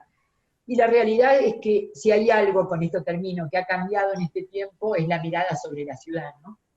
Que entiendo que es el tema que los convocó hoy, porque las prioridades para nosotros no cambiaron. Lo que cambió es el direccionamiento de los recursos en estos meses, en los meses de la pandemia, primero del ASPO, luego de la DISPO, pero también lo que sí ha cambiado, también percibíamos la necesidad de repensar el país, pero esto hoy se ha hecho carne de todo el gabinete, y casi, diría, de una gran parte de la sociedad. Así que creo que va a haber una mirada distinta respecto de cuál es el rol de la vivienda en el ámbito de las ciudades, porque las ciudades son muy inequitativas, las grandes ciudades son muy inequitativas, con los que menos pueden, con los que menos tienen, y también son muy, digamos, se han puesto en crisis como modelo de vida, ¿no? Esto me parece que nos atraviesa a todos, a Latinoamérica, a Europa. Leo permanentemente diarios y experiencias de otros países y estamos muy en línea pensando lo mismo, ¿no? Cómo refundar esto que llamamos el elogio de la proximidad o la renovación de las ciudades intermedias, ¿no? Este alejamiento de las grandes metrópolis o de las grandes áreas metropolitanas, en donde probablemente hoy es donde tenemos mayor conflicto en términos de pandemias. Y por último digo, recién leía que probablemente tengamos pandemia por mucho tiempo, porque hay una preocupación, por ejemplo, por el regreso de la tuberculosis. Y la realidad es que, en el mundo, ¿no? Y la realidad es que tenemos que prepararnos para un mundo que va a ser distinto, sin ninguna duda. Bueno, los he saludado y me he metido en la conversación sin saber por dónde estaban caminando, digamos, por dónde estaban recorriendo. No, pero está bien, justo había hecho una pregunta vinculada a esto. Oriol o Carmenza, cualquiera de los dos, si continuamos con la pregunta, y ella está integrado con lo que planteó la ministra recién.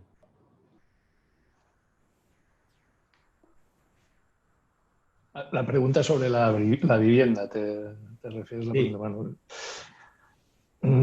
vamos a ver, claro, en una ciudad como Barcelona la crisis de la vivienda se produce porque hay una sustitución, bueno, uno de los factores importantes, ¿no? Es una sustitución, digamos, del uso de la vivienda como residencia habitual por otros usos, sea el de usos temporales o enfocados hacia el turismo, o sea la pura especulación, como ha sucedido en tantas otras ciudades y ha sucedido desde, digamos, la crisis financiera anterior. Una de las salidas, digamos, para el capital financiero fue invertir, ¿no?, en los centros de las ciudades, y en muchas ciudades pues vemos, y en Barcelona no ha sido diferente, vemos edificios, ¿no?, enteros dedicados a usos diferentes del residencial. Cuando se pudo empezar a salir a pasear, digamos, después de casi 3 meses de confinamiento en las casas, y se pudo empezar a pasear, yo vivo en el barrio del Poblenou, que es el barrio donde está el 22@, que es el distrito tecnológico de Barcelona, una de las zonas de crecimiento reciente, y en la zona de Diagonal Mar hay unas grandes torres, ¿no?, bueno, con unos apartamentos que los superiores pues están en los 2 millones de euros o similar, ¿no? Y se podía salir a pasear a la gente de mi edad a partir de las 8 de la tarde, y por tanto ya podíamos salir a pasear cuando era oscuro, y en aquellos edificios de a lo mejor 20 plantas había 5 o 6 luces encendidas, o sea, en edificios enteros donde no vivía más que un 1% o un 5% como mucho de la gente que puede vivir ahí.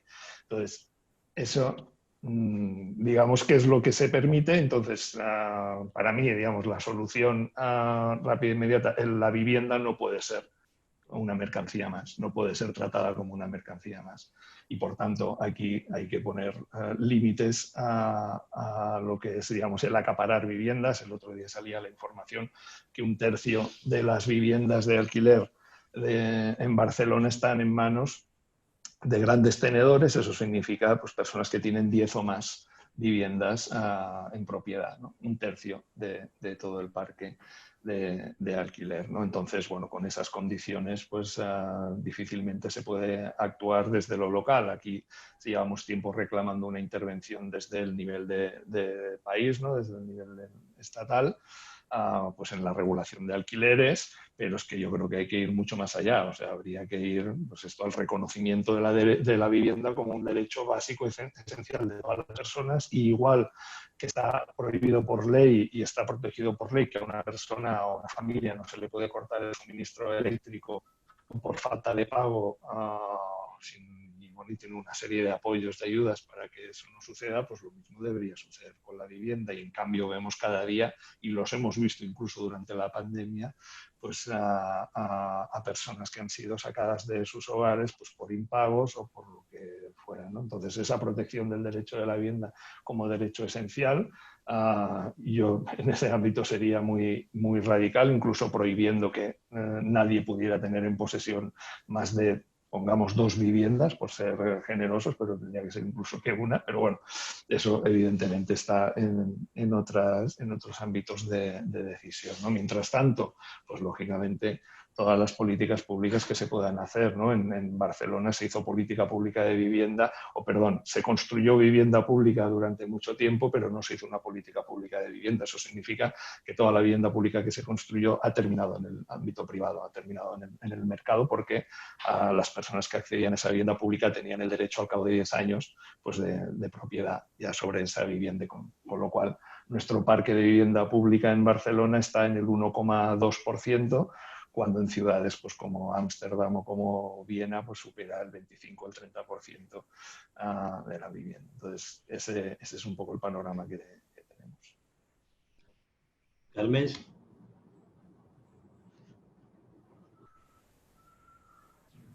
A ver, yo comparto que sin duda el tema de vivienda, pero lo ampliaría un poco más, el tema de hábitat, de construcción de buenos hábitats en las ciudades, tiene un potencial gigantesco en esta coyuntura, por varias razones. Primero, bueno, él ya estaba entre los objetivos de desarrollo sostenible. O sea, si hay algún compromiso que las ciudades, sobre todo del mundo en desarrollo, tienen que asumir, es el compromiso de hacer buena ciudad y buen hábitat, y eso arranca de buena inversión pública en las infraestructuras y en los equipamientos, ¿no? Hay mucha preocupación a veces por la casa, pero es que la casa es el último paso de la construcción del hábitat, y casas sin agua, sin servicio de energía, sin parques, sin escuelas cerca, sin trabajo cerca, no sirven.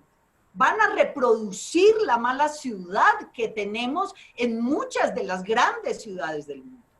Entonces, ¿por dónde arranca la equidad en lo urbano? Por hacer igual la calidad de las infraestructuras, los servicios, los equipamientos. Y esto es tarea, por lo menos se los digo, en Bogotá, en la mitad de los barrios de la ciudad o en 2/3. Lo que podría haber de inversión pública por hacer, lo voy a decir, pequeñas obras. Son pequeñas obras, es acabar de completar el barrio, la localidad, la comuna, con todo lo que requiere. Y podríamos tener a 3, 5 años un plan de mejoramiento de ciudades en América Latina que, aunque no me gusta el nombre, pero es como un plan Marshall, porque es la reconstrucción de las ciudades que no hemos dejado de construir, que las dejamos a medio hacer, un centro muy bonito, una zona internacional de lujosísimos, zonas de barrios de 2 millones de euros. En América Latina tenemos barrios en nuestras ciudades que valen $1 millón fácil, un apartamento. Mientras tanto tenemos miles si no millones de personas viviendo en la precariedad urbana. Caminen, organicemos eso. Ahí hay plan Marshall para todas las ciudades de América Latina. Caminen, las ponemos divinas. No va a quedar una casa mal conectada a su patio, a su barrio, a su parque, a su escuela, a su comunidad. Claro, es potentísimo, pero no casas. Que hay que hacerlas, claro, pero hay que hacerlas en los barrios donde a la gente le garanticemos que encuentra donde vivir bien, en una comunidad que le permite realmente articularse, sentirse parte de. No podemos seguir alimentando estas individualidades y que cada quien en su casa, mal conectada, mal armada, precaria, viva sus miserables vidas. No más de eso. Creo que vivienda y hábitat definen unos programas de mejoramiento integral, de desarrollo integral potentísimos. Lo que pasa es que para hacerlos, por ejemplo, en Bogotá se los cuento, tendríamos que dejar de pensar en la bobada del metro. Hacer un metro nos vale 16, se los pongo en dólares, 5.000 millones de dólares. 6.000 millones de dólares, 20 kilómetros de metro, 20. Claro, eso se come la plata de la siguiente generación enterita. O sea, el futuro de la ciudad, que podría ser de una ciudad hermosa para todo el mundo, equitativa, incluyente, de buen hábitat, no, va a ser una ciudad precaria, 20 kilómetros de metro, solución típica de los machos. Típica, un trencito para jugar. Y los millones de personas que vivan mal. Hay que cambiar el criterio. Y remato con esto. Estaba en la pregunta que me dejé en el aire la vez pasada. Miren, a los instrumentos hay que incorporarle realismo. Entonces, en este momento, si algo está ocurriendo es que todas nuestras ciudades y países se están endeudando. No hay otra. La pandemia la vamos a vivir al debe. Y seguramente vamos a terminar con deudas que a título personal, empresarial, las que sobrevivan empresas, de estados, naciones, ciudades, estado, regiones, estado, va a ser un endeudamiento que va a superar por mucho el Producto Interno Bruto. Va a ser equivalente al 100, al 120, al 150, al 200% de lo que una economía produce. Y para poder salir de esta y ganar con posibilidad de hacer lo que hay que hacer, porque tenemos que seguir viviendo, solo hay un camino. Es ganarnos la confianza de los ciudadanos para que al mediano y largo plazo paguen los impuestos que necesitamos para poder pagar la deuda en que estamos incurriendo desde hoy, para poder trasegar lo que falta de pandemia y construir la salida. No hay otro camino. No cobrando impuestos hoy, pero para poder garantizar que pasamos la pandemia y los bancos sueltan el billete y se lo prestan al que se necesita, hay que garantizar que se va a pagar.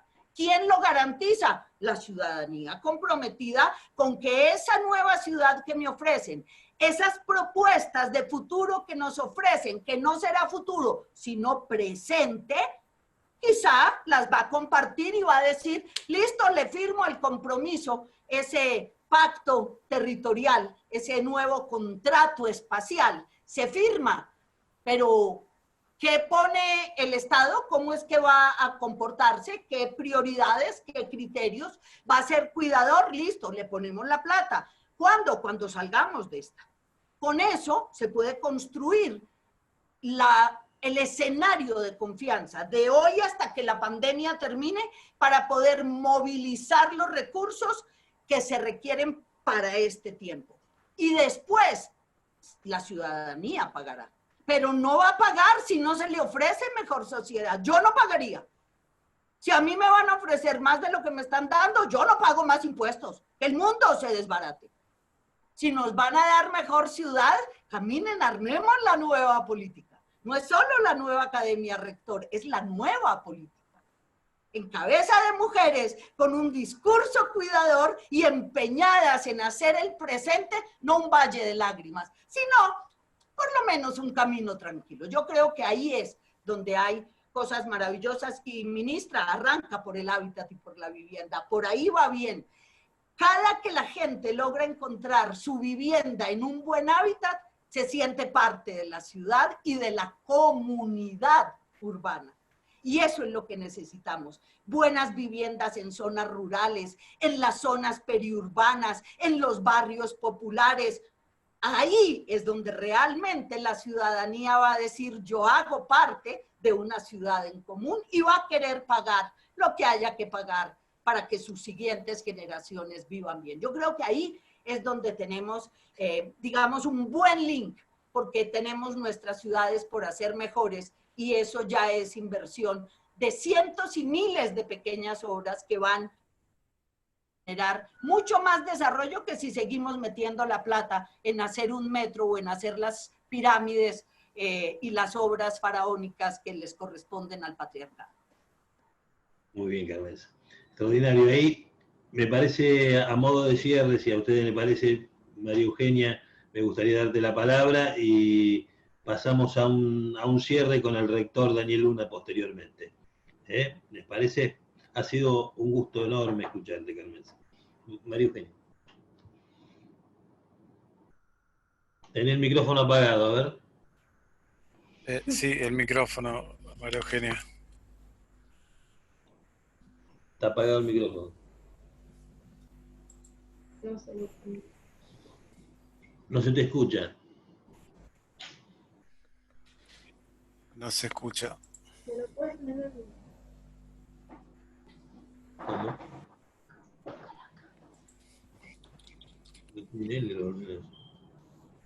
No, salí del Ahí Zoom, les estamos. pido disculpas. Correcto.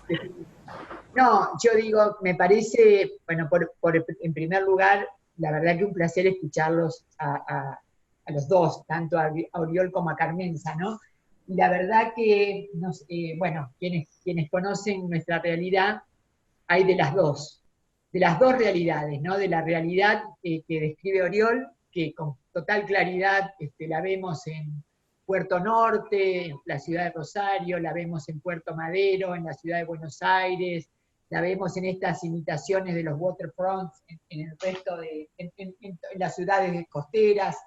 Digo, España nos ha formado mucho, y Barcelona también, pero también nos ha deformado mucho a Latinoamérica cuando hemos querido comprar esos enlatados que con tanto gusto llegaban, los reproducíamos sin saber si nuestra identidad y nuestras posibilidades tenían que ver con esas realidades. De hecho, esas realidades, como vos bien lo decís, Oriol, no se sostienen ni aún en los países que suponemos del primer mundo, o los países que forman parte de la Unión Europea, o los países que han sido beneficiados con las trascendentes, digamos, con obras de mucha trascendencia y que tienen un objetivo emblemático. También esa es digamos, un objetivo emblemático de representación de los sectores más poderosos. Esa es una mirada, y la verdad que la compartimos, no podemos no compartirla porque también hemos sido críticos de esa mirada, ¿no? Y también pasa lo mismo que vos decís, cuando vos pasás voy a hablar de mi ciudad, por Puerto Norte, y mirás los edificios, efectivamente la mayoría tienen las luces apagadas, salvo que cuando hay alguna manera de identificarlos, o el Estado piensa en una manera de identificarlos, dejan las luces prendidas durante las 24 horas, y entonces, como hay consumo energético, todos creen que son edificios habitados, y nadie quiere mirar de fondo qué pasa ahí. Y en el caso nuestro, y lo puedo decir también, muchas veces estamos sospechados, porque lo he dicho públicamente, sospechamos con qué dinero se compran esos departamentos de $1 millón, de $1,5 millones. Muchas veces es dinero del lavado, muchas veces es dinero del narcotráfico, muchas veces es dinero de Monsanto, que habría que investigar para saber cómo tenemos en un país tan pobre, tan estructuralmente pobre, tanta riqueza. O sea que me siento identificada con lo que decís, pero también con lo que dice Carmenza, con una mirada de ilusión, que salga de nosotros después de esta crisis y después de tanto sufrimiento lo mejor. Y la realidad es que, no quise decirlo, no dije lo de hábitat, nosotros por eso al Ministerio le pusimos Desarrollo Territorial y Hábitat. Por un lado la mirada federal, por otro lado la inclusión social, porque nadie, digamos, romper esta idea de cuántas viviendas construiste en un periodo, porque construir 1 millón de viviendas en 4 años no resuelve el tema de la urbanidad y de la inclusión. Así que nosotros vemos el hábitat, la vivienda y la construcción como una articulación, y hoy más necesario que nunca para volver al trabajo, ¿no? Para recuperar el trabajo perdido, y la dinamización de la economía perdida. Claramente, y hay discusiones dentro del Ministerio con esto, porque dice, bueno, pero ¿cuántas viviendas vamos a hacer? ¿Pero qué recursos vamos a tener? O, por ejemplo, tenemos situaciones donde vamos a inaugurar, y digo esta frase en el contexto que quiero que se tome, ¿no?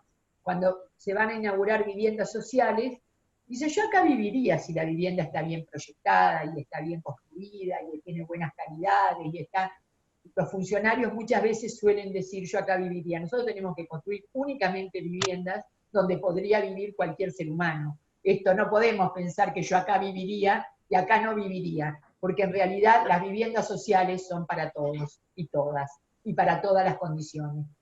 Entonces, me parece que en lo que ambos dicen hay parte de la verdad. El tema es que la política, como no hay una decisión técnica que se independice de la política tiene que marcar el sentido. Nosotros, cuando yo entré apresuradamente, atolondradamente, y dije qué bueno que ayer pudimos relanzar un programa, ese programa que entre 2015 y entre 2012 y 2015 fue virtuoso, entre 2015 y 2019 no fue virtuoso, porque había un concepto de que el mercado, que el sistema financiero podía reemplazar al Estado. No solo en las maneras de hacer, de generar las políticas públicas, sino también hasta en los sujetos y hasta en las personas. Que un banco era lo mismo que un equipo de empleados públicos. Y yo la verdad que me quedo con los empleados públicos, porque hay una sensibilidad social en los empleados públicos que han sido tan denostados. Un grupo de gerentes puede reemplazar a aquellos que militan los territorios y que conocen las realidades. Así que yo tomo de los dos fragmentos, digo, la verdad que siento identificación con ambos, por lo que me parece que claramente es una cosa que siempre le decimos a los alumnos es, no hay una tarea técnica que esté, digamos, desprendida de la ideología. Cuando uno toma un camino, y también lo hemos dicho muchas veces en Rosario, perdón, ¿se me escucha? Sí, lo hemos dicho muchas veces en Rosario. Correcto, correcto. Cuando uno decide hacer 5 veces la peatonal Córdoba, porque es visible, porque y tenemos barrios en donde hay una canilla comunitaria y le pedimos a la comunidad que se cuide, que se lave las manos y que se higienice dentro de su vivienda, la verdad que sabemos todos que estamos funcionando como una sociedad muy hipócrita, ¿no? Como una sociedad que mira la pobreza solo como si recién la descubriera. Y la realidad es que ojalá podamos hacer algo con esta pobreza estructural, no reconocerla únicamente cuando pareciera que cae el telón, ¿no? El telón hace mucho tiempo que ha caído. Bueno, muchas gracias. En primer lugar, muchas gracias a Carmenza Saldías de Bogotá, muchas gracias a Oriol Estela Barnet por tus exposiciones, tus pensamientos, las cosas que han tirado, el mensaje feminista de Carmenza que me llega al corazón, y por supuesto María Eugenia, hermoso tus criterios, el programa que se lanzó en la República Argentina, que es una esperanza para muchos de nosotros. Le voy a dejar el cierre de este panel al rector Daniel Germán Luna, que bueno, venimos trabajando hace bastante tiempo pensando juntos cómo articular esto del pensamiento de ciudades, el futuro, cómo la universidad incorpora el conocimiento. Daniel, te dejo para el saludo final a todos. Bueno, Mire, muchísimas gracias. Por supuesto, para nosotros, para la Universidad del Centro Educativo Latinoamericano, es una universidad que se asienta sobre una asociación civil sin fines de lucro y que tiene un profundo compromiso ético y humanístico.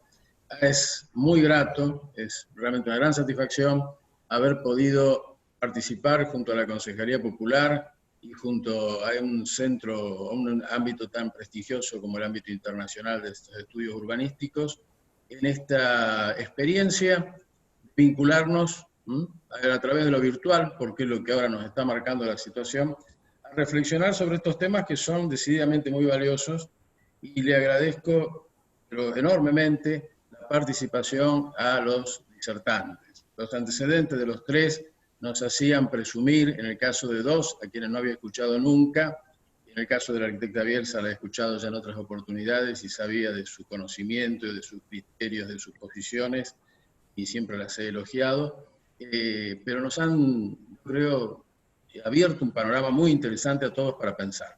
Este ámbito es eso, la universidad es eso, un espacio para pensar, para compartir ideas, para dialogar, y para también lanzar interrogantes y desafíos. Eso es un poco lo que acá ha ocurrido. Yo escuchaba a Carmenza que decía, lo difícil es pensar que no vamos a cambiar después de esta pandemia, porque un poco en el centro de estas reflexiones estuvo esta pandemia. A mí durante todo este tiempo me ha ocurrido muchas veces pensar que esta situación pandémica tan extraordinaria, que la humanidad, por lo menos nosotros, ninguno lo ha vivido, por los años de nuestra vida no ha ocurrido una situación de este tipo, en algunos aspectos hace recordar aquel viejo cuentito infantil del traje nuevo del emperador, ¿no? Es decir, muchas cuestiones que por ignorancia, por hipocresía, decía María Eugenia, decía muy bien, no se ven cuando en realidad están casi a la vista de todos. Un hecho así como este ha desnudado terribles crueldades de un sistema injusto que posterga a muchos seres humanos, los excluye por distintas razones, por su sexo, por su raza y sobre todo por su condición social, ¿no? La exclusión de los desposeídos, de los pobres. Y los efectos que esto tiene sobre nuestras ciudades. Y también lanzaba el desafío de pensar si vamos a cambiar. Bueno, ese es un interrogante completamente abierto. Uno escucha y todos alguna vez decimos, debemos volver a la normalidad. Me parece que lo que no deberíamos hacer es volver a cierta normalidad que encubría todas estas terribles normalidades. Todas estas terribles normalidades. Se hablaba la lógica, muchas veces se aplica la lógica de la guerra, tan vinculada, es cierto, al patriarcado. Bueno, si vamos a volver a aplicar la lógica de la guerra en todas las decisiones, vemos, el ser humano es un número, importa muy poco su vida. Y si vamos a seguir aplicando la lógica del mercado a muchas cuestiones, va a seguir pasando lo que decía Oriol. La vivienda va a ser nada más que una mercancía para que algún grupo haga grandes negocios a costa de otros y tengamos edificios vacíos y personas sin vivienda. Parece mentira, parece mentira. A quien venimos del derecho, tantas veces, yo soy profesor de Derecho Real, en la materia en la que se estudia el derecho de dominio, nos ha hablado y se nos habla en la educación, y hablaba Carmen Salró de la universidad, el derecho de propiedad. No se ha escrito la misma cantidad de líneas sobre el derecho a la propiedad. Y el derecho a la propiedad es el derecho a la vivienda, algo tan elemental como una necesidad básica del ser humano, y donde hay una necesidad básica, inexorablemente hay un derecho humano. Este derecho a la vivienda, pensar la vivienda como una mercancía o pensar, ante una crisis sanitaria, los medicamentos como una mercancía, como una de las grandes mercancías de los negocios internacionales. Bueno, el gran desafío es cambiar esa forma de pensar. Yo creo que desde las universidades podemos hacer mucho. Una absoluta humildad de no creer que tenemos ninguna verdad relevada, ni ningún lugar tan relevante como los demás, sino escuchando mucho a la gente. Y creo que en este repensar aparece, por ejemplo, una cuestión fundamental, ¿no? Que está clara frente a una crisis como esta, y es el rol del Estado. El insustituible rol del Estado en arbitrar estos conflictos y en resolverlos. Un Estado que no es otra cosa que la expresión de una sociedad democrática. La sociedad democrática es la expresión de las mayorías, con el respeto de las minorías, pero con el derecho de las mayorías a marcar los rumbos. Ese rol del Estado, ese rol de la política, ese rol interrelacionado con la universidad, un rol absolutamente determinante y con el cual esto debe pensarse. Si realmente somos capaces de realizar eso, nuestras sociedades son capaces de volver a repensar un montón de cuestiones, y esta terrible pandemia habrá sido una oportunidad. Y si no, esa cuestión de que las crisis son una oportunidad, será una de las tantas mentiras vulgares que corren, o habrá sido una oportunidad para que algunos acumulen más riqueza, ¿no? Porque si hacemos lo mismo, esto va a ser una magnífica oportunidad de mayor acumulación de riqueza en sectores concentrados de ella. Si hacemos algo distinto, por supuesto que esto va a ser una ocasión importante en la vida de la humanidad. Y va a depender totalmente de nosotros como sociedad, de rescatar estas cuestiones y de rescatar sobre todo, y esto parece casi una expresión poética, pero yo creo que no lo es, de rescatar sobre todo la cuestión humana, En todo lo que dijo Oriol y en todo lo que dijo Carmen y en lo que dijo María Eugenia, está volver a ver realmente al hombre de carne y hueso, ¿no? Ese hombre de carne y hueso de que hablaba, ya que estamos con alguien que viene de España, de que hablaba Unamuno, ¿no? El centro de la filosofía, decía, es el hombre de carne y hueso.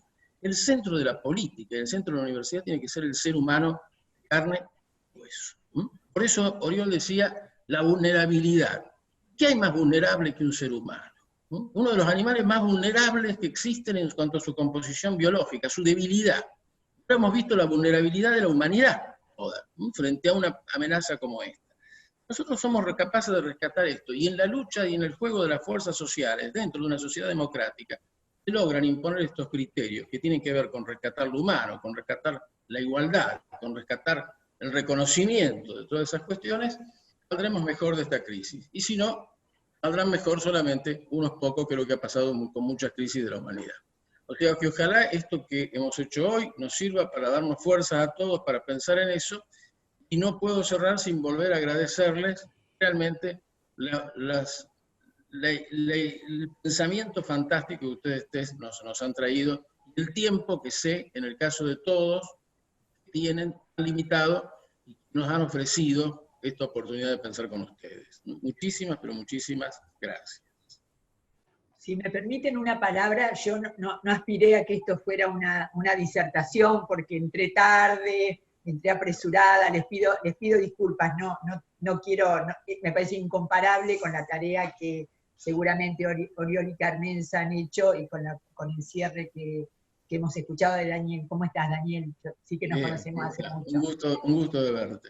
Quería decirles una sola cosa, ¿no? Que me quedaba pensando de esto tan interesante que dice Daniel.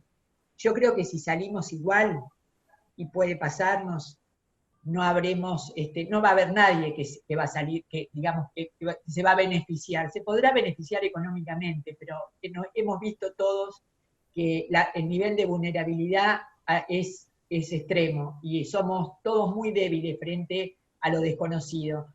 Creo que es una oportunidad extraordinaria para que la pandemia nos deje una enseñanza, que nos deje, la tierra nos está diciendo cosas, la naturaleza nos está diciendo cosas, nuestro pequeño lugar en el mundo nos está diciendo cosas, y finalmente deberíamos preguntarnos si salir mejores no es que cada uno se vaya a su casa pensando cuánta injusticia estamos dispuestos a tolerar en una sociedad que es profundamente injusta. Y que entonces, la verdad que si nos vamos con una... si para algunos sectores acumular más riqueza, cuando la riqueza no nos ha servido para nada, no ha salvado vidas, digo, porque me acuerdo que yo usaba al principio de la pandemia, me parece que hubiera pasado hace 4 años, y era apenas 4 meses, la hija del responsable del Banco Santander de España, perdón, no, de España no, de la responsable del Santander de Portugal. Portugal, perdón, el último que entró, exactamente, Portugal dijo, mi padre se fue ayer solo, absolutamente solo, en un Twitter, necesitando algo que es tan básico como el aire, que no se puede pagar con dinero, y todo el dinero quedó en casa. Me parece que esa es un buen resumen para ver qué podemos hacer con esta condición a veces vergonzosa que tenemos como país, ¿no? Que en vez de aprovechar esta oportunidad para ver qué capacidad de encuentro tenemos, estamos especulando en esa brecha. Me gusta una palabra que usa una compañera nuestra que dice, es en esa parte agua que en realidad son ricos cada vez más ricos y pobres cada vez más pobres, ¿no? Esa es la única grieta que yo entiendo que tenemos y que tenemos que saldar. Bueno, muchas gracias a los tres, muchas gracias María Eugenia, muchas gracias Carmenza, muchas gracias Oriol, y por supuesto Daniel, Leticia, todo el equipo de trabajo de UCEL y de la Concejalía Popular que nos ayudaron a organizar este evento, y a todos los que estuvieron participando estoicamente casi 3 horas en este debate que sirve para aprender, sirve para pensar hacia adelante, sirve para que no vuelva a pasar como ahora, que evidentemente la naturaleza, a modo de castigo, nos lanzó esto por el extractivismo excesivo, por la apropiación del hombre de cosas que no deben ser, para poder cambiar esas cosas y que nosotros como actores sociales podamos cambiar la cuestión. Así que muchas gracias por participar a todos. Van a tener las devoluciones de los chats, que hay muchísimos, van a tener una publicación de todo este evento, y los invitamos para el día 19 a un nuevo evento donde van a participar representantes de Ecuador, Hernán Orbea Traves, va a estar de México, Rojo Carrascal, y va a haber gente de la región, de la intendenta de Cañada de Gómez, y por supuesto la presidenta del Consejo, María Eugenia Smuck, participando, discutiendo y debatiendo sobre las miradas a futuro del futuro de las ciudades. Muchas gracias por estar con nosotros a todos ustedes.